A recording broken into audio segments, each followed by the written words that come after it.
So today I want to touch on the topic of faith. So, had an amazing conversation as usual with somebody about this very topic. And the question is, do you have faith? Okay. Now, this is not just for the religious folks, but it's definitely directed at the religious folks or spiritual folks, however you want to put it. But it's really for everybody. Okay. Do you have faith? Now, traditionally, faith is seen as the belief in something that is bigger than you, right?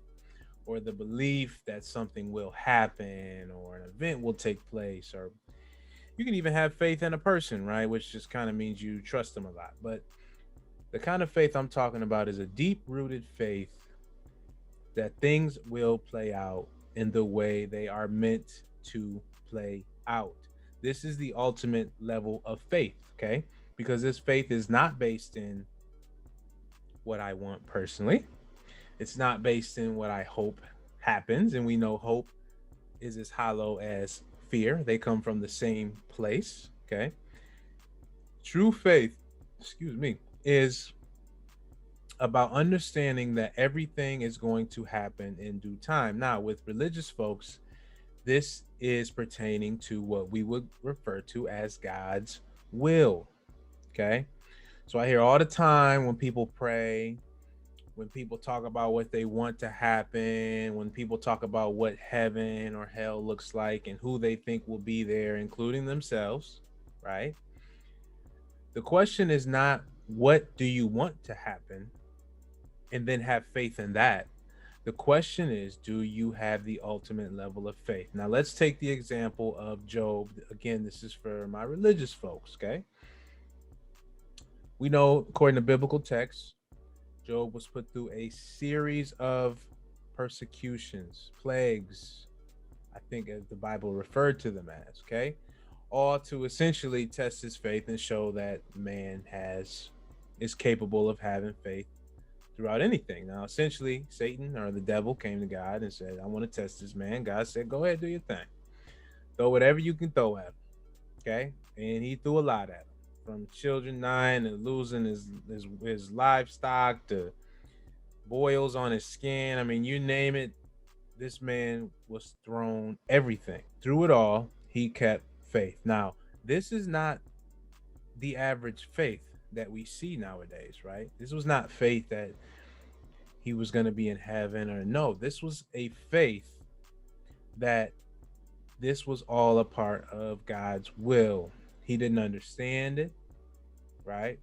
May not have made sense at the time, but he kept the faith that things were going to work out. And it's an amazing lesson for us, not for the reasons you think. Okay.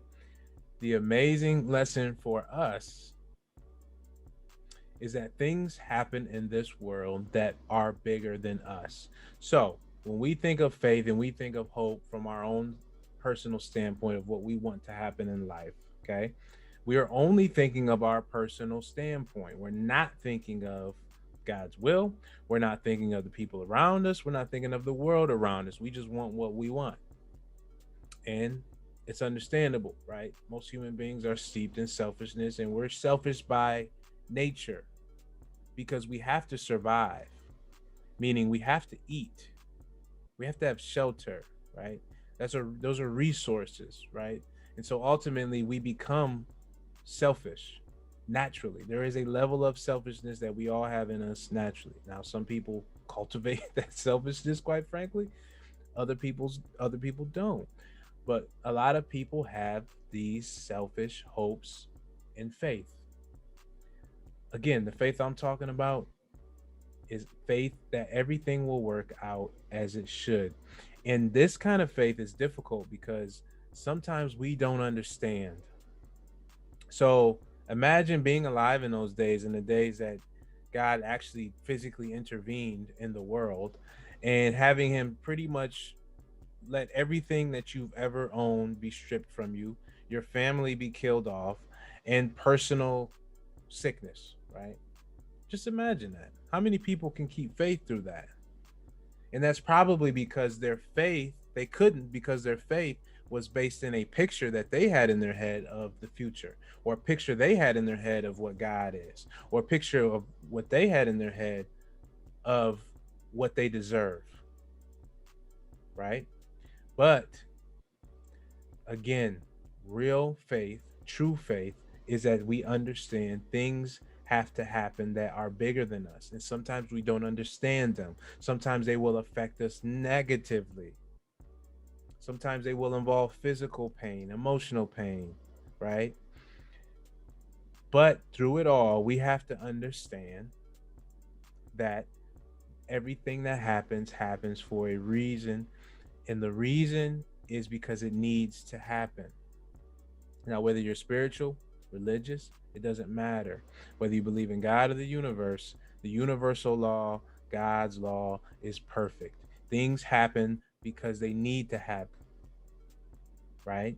So we have to understand everything in this universe plays out. It's been set in stone. Actions have been occurring, chain reaction wise, before we can even imagine, that have led us to this moment. Okay. And in this moment, things need to happen that may benefit you at times and will not benefit you at times. But it's all part of the bigger picture, God's will, universal law. Okay. So I wanted to talk about faith, what real faith looks like, and what the faith that I see a lot of people have, which comes from a selfish faith.